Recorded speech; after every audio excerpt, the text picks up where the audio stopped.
오늘 하나님 주신 말씀 출애굽기 14장 1절에서 19절 말씀 드리겠습니다.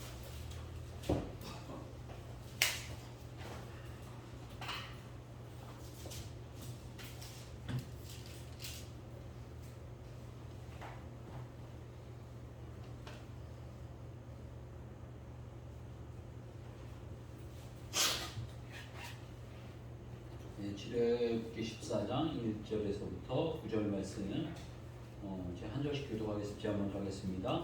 여호와께서 모세에게 말씀하여 이르시되 이스라엘 자손에게 명령하여 호리터 바다와 밋돌 사이에 비하흐류 곧 바알스본 맞은편 바닷가에 장막을 치게 하라. 바로가 이스라엘 자손에게 대하여 말하기를 그들이 그 땅에서 멀리 떠나 광야에 갇힌 바 되었다 하리라.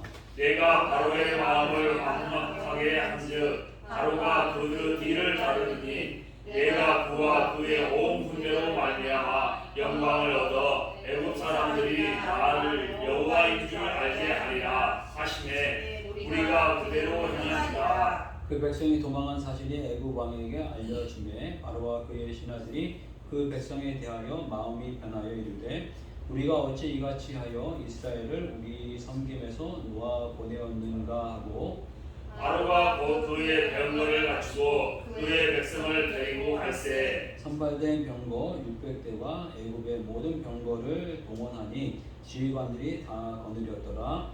여호와께서 애굽 왕 바로의 마음을 완악하게 하셨으므로 그가 이스라엘 자손의 뒤를 따르니 이스라엘 자손이 담대히 나갔습니다. 같이 하겠습니다. 애굽 사람들과 바로의 말들, 병거들과 그 마병과 그 군대가 그의 뒤를 따라 바알스본 맞은편 바하 이웃 곁 해변거들이 장정지대에 미치니라. 아멘.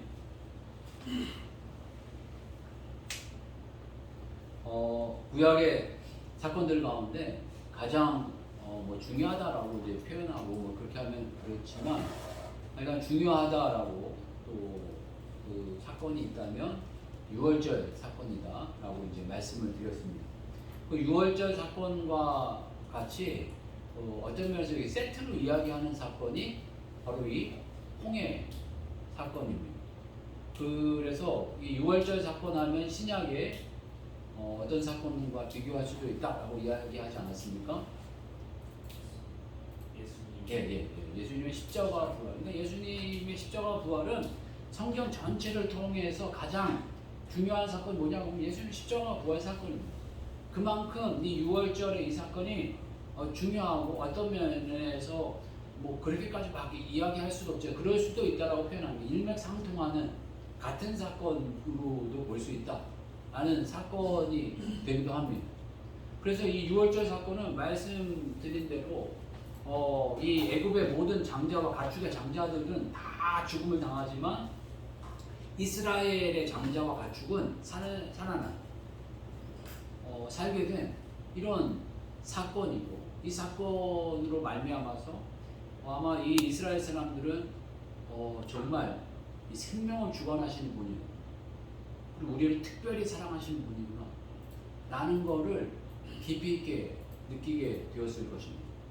그러면서 이제 나중에 홍해 사건도 좀 설명드리겠지만 홍해 사건은 말 그대로 홍해라는 그 바다가 있었는데 그 바다를 이스라엘 민족은 마른 땅같이 이렇게 잘 건넜고 그 애굽의 사람들은 그 안으로 들어왔는데 하나님께서 오도 가도 못하게 만들어 버리시는 말미암아서 수장되어져 버린 다 죽음을 당하는 다 죽었다 표현하세요.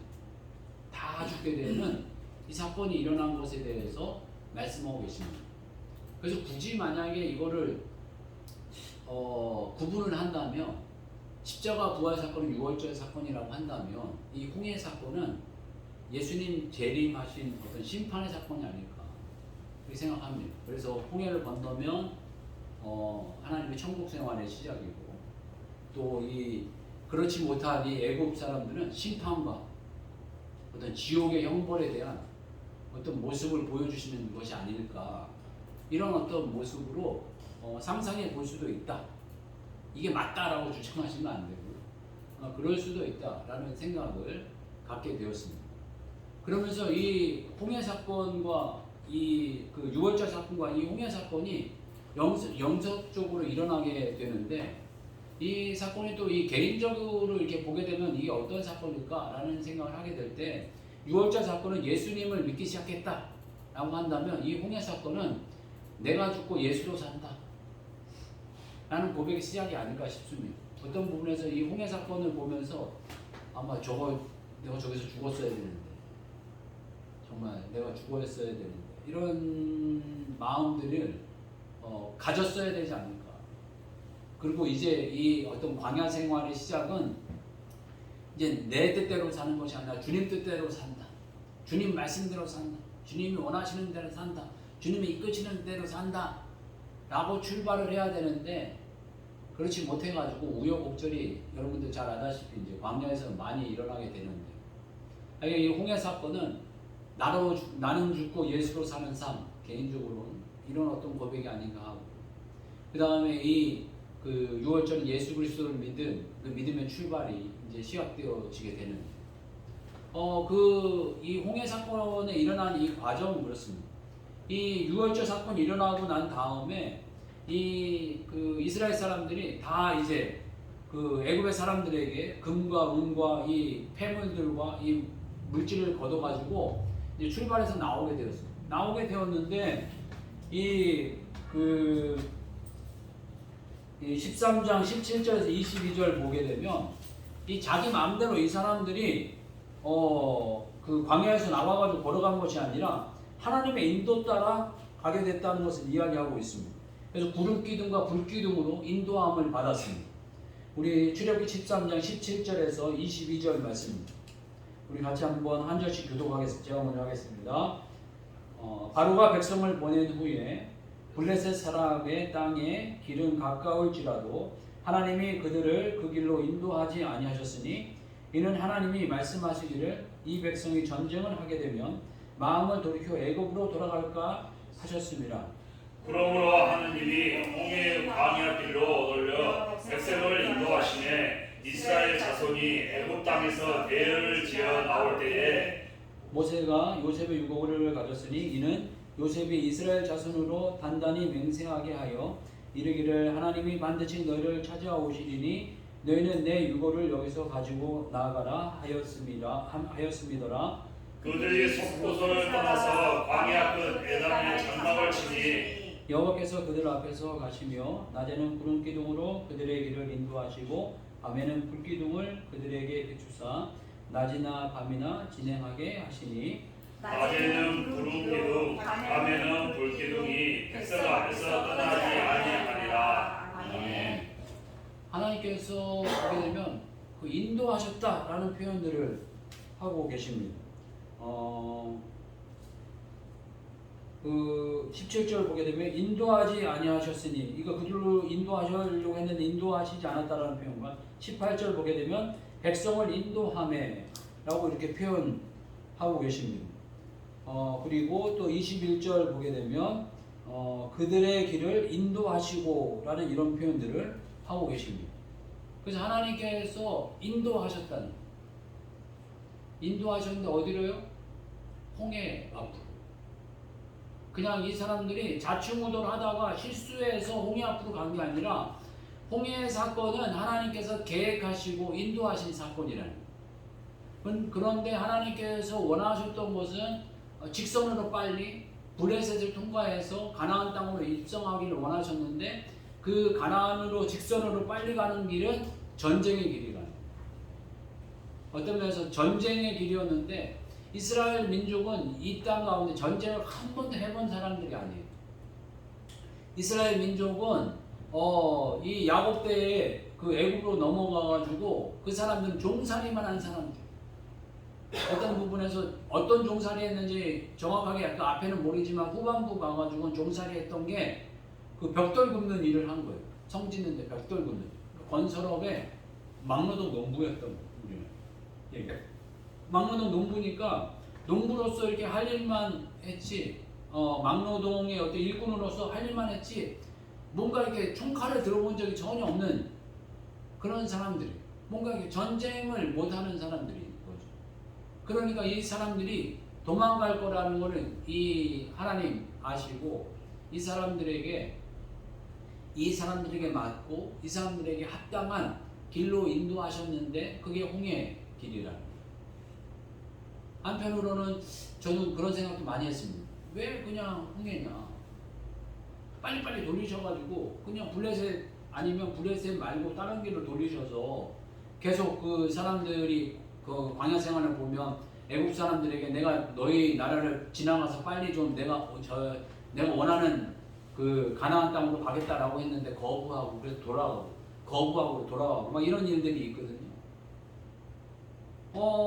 그러면 이렇게 뭐 피할 길을 빨리 돌리셔서 한국 사람들이 급하니까 빨리 그냥 거기에 안착하게 하시면 되는데 하나님 그렇게 안 하신다는 거예요. 사건 사고를 꼭 일으키신다는 거예요. 그거를 통해서 이스라엘 민족이 뭔가를 배우고 깨닫기를 원하신다는 거예요. 그래서 애굽에서 나올 때도 10가지의 재앙을 다 거치고 난 다음 장자의 죽음을 거치고 난 다음에 그 다음에 이 홍해 앞으로 인도하셨습니다. 그 홍해 앞으로 딱 인도해서 보면 그 앞에 안착했는데 홍해 사건을 준비하기 위해서 바로의 마음도 또 그 강팍하게 만드셨다라고 말씀하고 계십니다. 우리 14장 1절에서 3절 말씀 한 절씩 또 교독해 보겠습니다. 제가 먼저 하겠습니다. 여호와께서 모세에게 말씀하여 이르시되 이스라엘 자손에게 명령하여 돌이켜 바다와 밋돌 사이에 피하히롯 앞 곧 바알스못 맞은편 바닷가에 장막을 치게 하라. 바로가 같이 하겠습니다. 시작. 바로가 이스라엘 자손에 대하여 말하기를 그들이 그 땅에서 멀리 떠나 광야에 갇힌 바 되었다 하리라. 아멘. 여기에서 보게 되면 하나님께서 낮에는 구름 기둥으로 밤에는 불 기둥으로 인도하셔서 쭉 이렇게 인도하셨는데 여호와께서 모세에게 말씀하여 이르시되 이스라엘 자손에게 명령하여 돌이켜 바다와 믹돌 사이 비하히롯 앞 곧 바알스몬 맞은편 바닷가 앞에 장막을 치게 하라. 너희가 장막을 칠 곳까지 정확하게 이야기하신 거예요. 그리고 바로의 마음은 이스라엘 자손에 대하여 말하기를 그들이 그 땅에서 멀리 떠나 광야에 갇힌 바 되었다 하리라. 이제는 얘네들 가고 한 방에 치면은 완전히 다 죽을 그런 어떤 그 코너에 몰리게 되었다 라고 이제 이야기하고 계십니다. 그러면서 4절 보게 되면 내가 바로의 마음을 완악하게 한즉 라고 이야기하면서 군대와 마병과 기병을 만들어서 이 이스라엘 사람들을 치려고 이제 다가오게 되는 사건이 벌어지게 됩니다. 그래서 이 바로의 마음이 강팍하게 돼가지고 이 홍해 사건이 이제 일어나게 되는데요. 대략 잡아가지고 이스라엘 민족은 200만 명이었어요. 200만 명이면은 이거 뭐 그 당시의 분위기를 한 3-4km 가는데 하루 걸리지 않았을까 싶어요. 애들이며 짐승이며 뭐 해가지고 이거 혼자 걸어가려면 뭐 15km, 20km씩 걸어 다닐 수 있지만 200만 명이면 이거 아침에 자리에서 일어나갖고 움직이려고 하는데 하루 맨종일 걸릴 거야. 그러니까 여기에 밤에도 움직이고 낮에도 움직였다 뭐 이런 표현을 하시는 거 보면은 200만 명이니까 어쩔 수 없는 거예요. 어떤 사람은 움직이는데 어떤 사람은 한참 난 더 쉬고 잘래 그러고 쉬고 있는 사람이 있었을 거고 그러면 하여간 움직이는데 어마어마했는데 하여간 이 사람들이 다 짐치고 가만히 있는데 하여간 그 코너에 몰려가지고 죽을 위치에 딱 이렇게 몰렸다는. 그런데 마병과 군대들이 딱 찾아오게 되는데 하나님께서 이 구름 기둥을 뒤로 이렇게 딱 가게 하셔서 그 애국 군대와 이 이스라엘 민족 사이에는 간격이 있게 하시고 그들을 접근하지 못하도록 하십니다. 그러고 난 다음에 홍해를 가르셔서 이 200만 명이 다 건너가게 하십니다. 200만 명이 건너가게 하셨는데 정확하게 시간 안 나오지만 하루 왼종일 걸린 것 같아요. 밤새도록 이렇게 많은 땅같이 잘 건널 수 있도록 다 건너게 하시고 건너는데 보면 특징적인 게 홍해에 그 양쪽 그 벽이 쳐졌다고 하고 하고 있어요. 그래서 그 양쪽 벽에 그 이 바닷물이 벽이 쳐져서 우리나라로 지금 시대를 이야기하면 아쿠아리움이 생긴 거예요. 아쿠아리움이 생겨가지고 그 어떤 그 만화 애니메이션 같은 거 보니까 그 큰 물고기들이 막 이렇게 지나다니는 모습을 보여주시더라고요. 그러니까 그런 어떤 사건이 벌어지게 되었다는 것을 말씀해 주고 계세요. 그래서 그거를 두 번을 강조하십니다. 22절과 29절에 좌우의 벽이 되었다는 것을 강조하십니다. 한번 찾아서 읽어볼까요? 우리 22절, 14장 22절입니다. 한번 같이 읽어보겠습니다. 시작. 이스라엘 자손이 바다 가운데를 육지로 걸어가고 물은 그들의 좌우에 벽이 되니. 또 29절 한번 보겠습니다. 29절 읽겠습니다. 시작. 그러나 이스라엘 자손은 바다 가운데를 육지로 걸어가였고 물이 좌우 벽이 되었더라. 아멘. 너무 신기했겠죠. 너무 신기하니까 이게 아마 두 번 이게 반복해서 쓰신 것 같아요. 저도 이게 군대가 쳐들어오면 이거 뭐 200만 명이면 한 방에 이거 다 죽지 않았을까 이런 생각을 했는데 하나님께서 그걸 또 막으신 거예요. 20절 보게 되면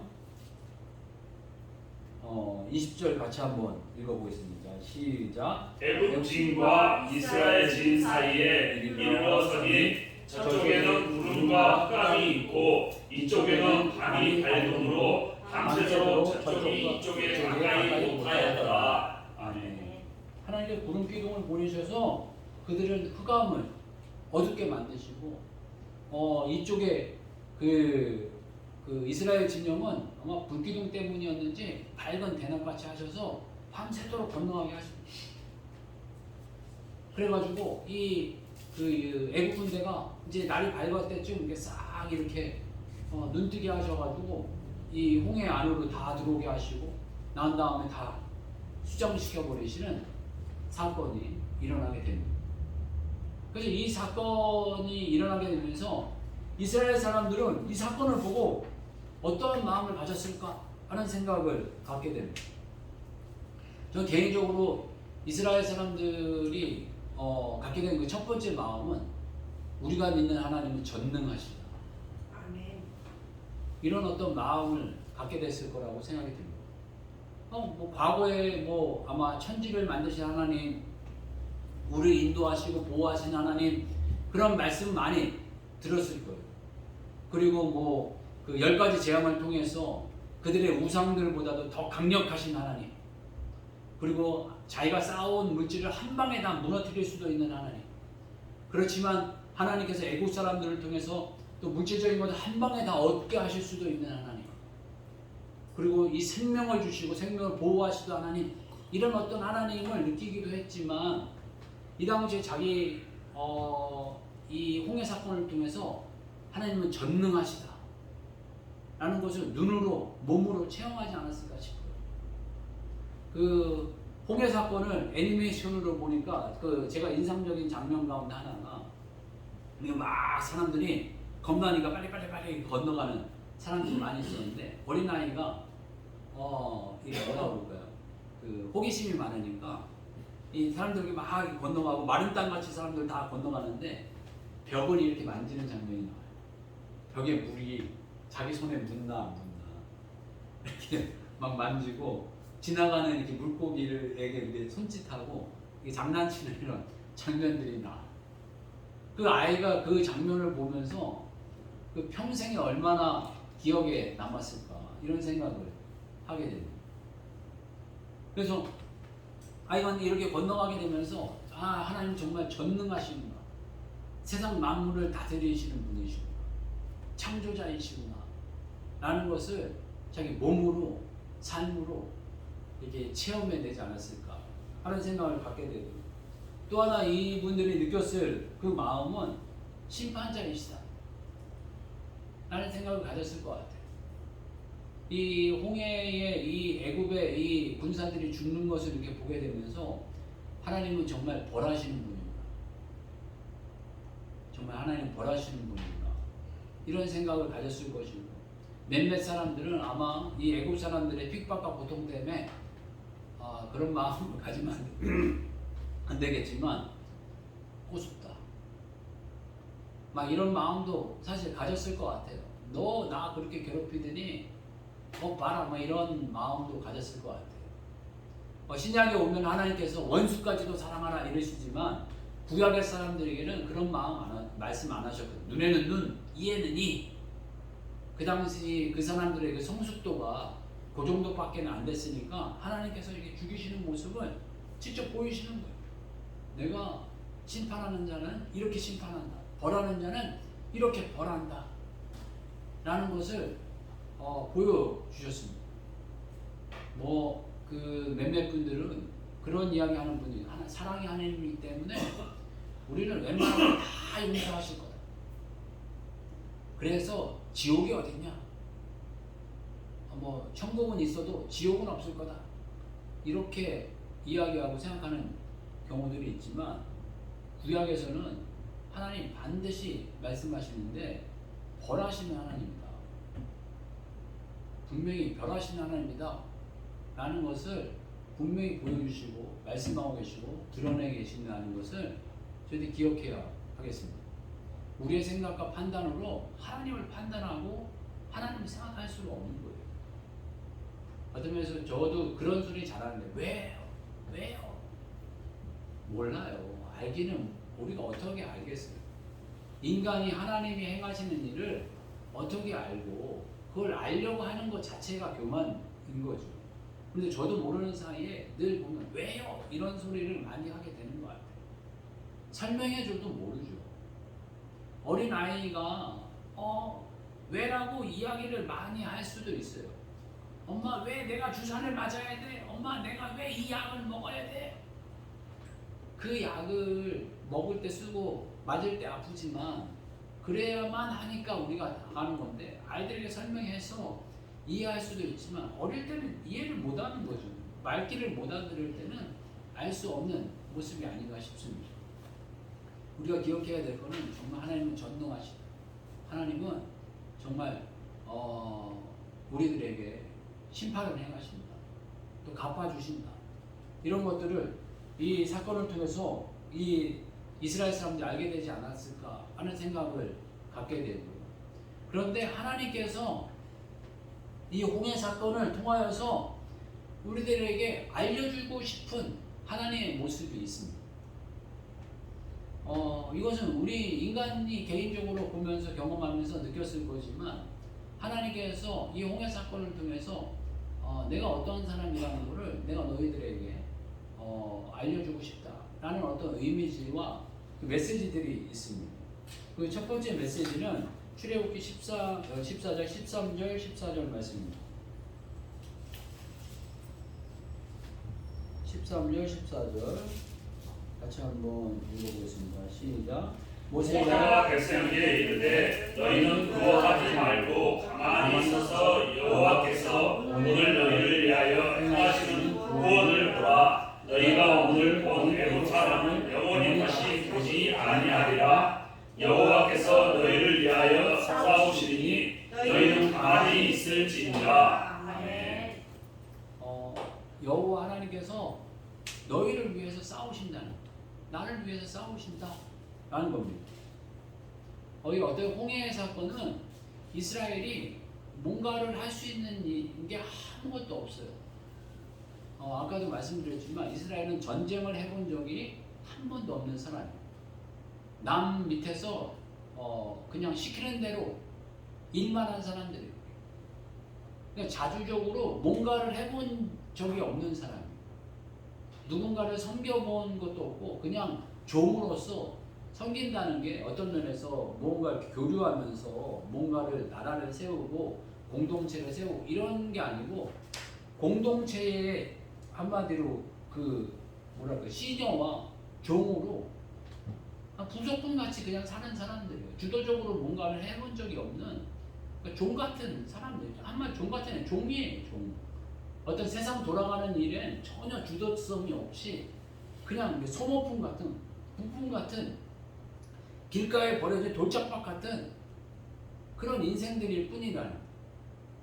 그런데 그 인생을 불러서 그 인생의 눈앞에 문제가 놓였는데 죽음의 위협, 뒤에서는 지금 이 애국 군대가 죽이려고 쫓아오고 앞에는 정말 이 홍해라는 이 강 앞에, 이 바다 앞에 자기들이 어떻게 할 수 없는, 어찌할 수 없는 그런 어떤 진퇴양난의 상황에 놓여 있는 그 상황에 하나님께서 이 이스라엘 사람들에게 해주시는 말씀은 내가 너희를 위해서 싸울 것이다 라는 말씀을 주신다는 겁니다. 우리 인생을 살아가다 보면 이런 일들을 만날 때가 있는 것 같아요. 앞으로도 길이 없고 뒤로도 길이 없고 옆으로도 길이 없고 정말 내가 할 수 있는 건 아무것도 없다. 정말 내가 정말 뭔가를 할 수 있는 건 아무것도 없다 라고 할 때에 우리가 할 수 있는 것이 한 가지가 있다면 하나님 일해달라, 하나님 싸워달라 라는 고백밖에 드릴 게 없다는 거예요. 특히 자녀들을 양육하고 또 누군가를 품어가고 또 제자를 양육하고 이런 일들을 보게 되면 시간이 지나면서 느끼는 거는 뭐냐 하면 내가 할 수 있는 게 아무것도 없다는 거예요. 하나님 일해 주세요. 하나님 싸워 주세요. 하나님 도와주세요. 하나님 자녀를 위해 일해 주세요.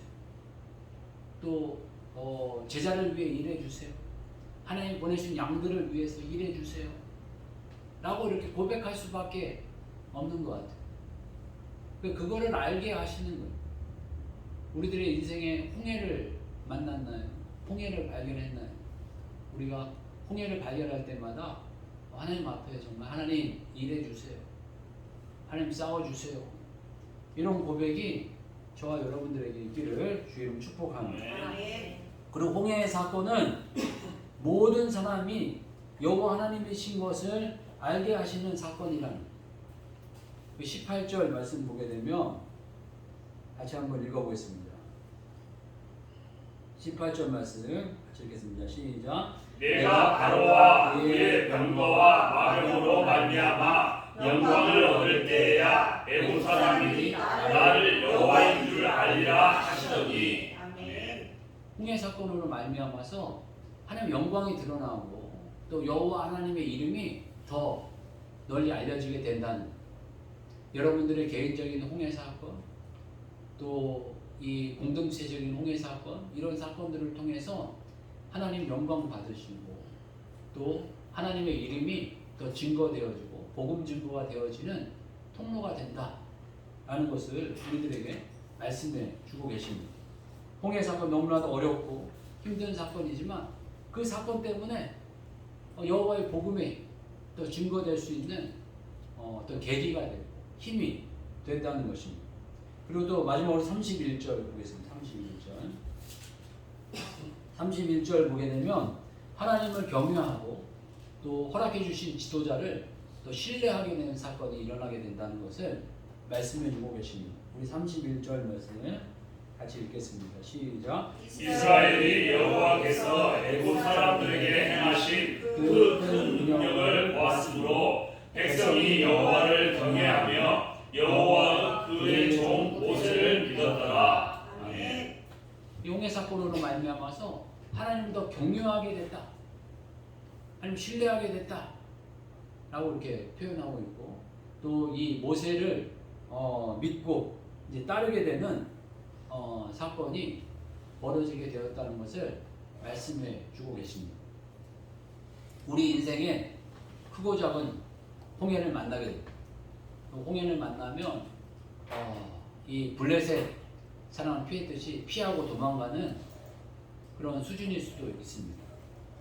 그렇지만 하나님께서 이것을 주님 앞에서 정면으로 잘 통과해야지 가나안으로 가게 되는 겁니다. 그렇지 못하고 자꾸 뒤로 도망가면 이 홍해가 피해지는 게 아니라 시간만 더 오래가는 게 아닌가 싶습니다. 그래서 이 홍해 사건이 지나가면 이제 하나님을 찬양하고 높이고 또 하나님께서 행하신 일들 때문에 감사하는 일들을 이제 고백하게 되어져 가게 되는데 정말 우리들에게 허락해 주시는 홍해 사건이 무엇인가 정말 이렇게 잘 묵상해 보고 그 홍해 사건을 하나님 일하여 달라고 또 이 사건으로 말미암아서 하나님의 이름이 높아져가고 또 하나님을 더욱더 경외하고 신뢰하고 또 허락해 주신 믿음의 그 선배들과 또 지도자를 또 신뢰하고 따르는 사건이 되게 해달라고 기도하고 결단하는 주의 종들 되시길 주의 이름 축복합니다. 아멘. 다시 한번 기도하겠습니다. 기도할 때 정말 이스라엘에게 일어났던 홍해 사건으로 말미암아서 하나님 이스라엘 믿음을 더 성장시키고 성숙하게 하셨다는 것을 저희들 기억하고 저희들의 삶 가운데 홍해 사건을 믿음으로 잘 극복하는 종들이 되게 해달라고 같이 한번 기도하겠습니다. 주여 한번 외치고 같이 기도하겠습니다. 주여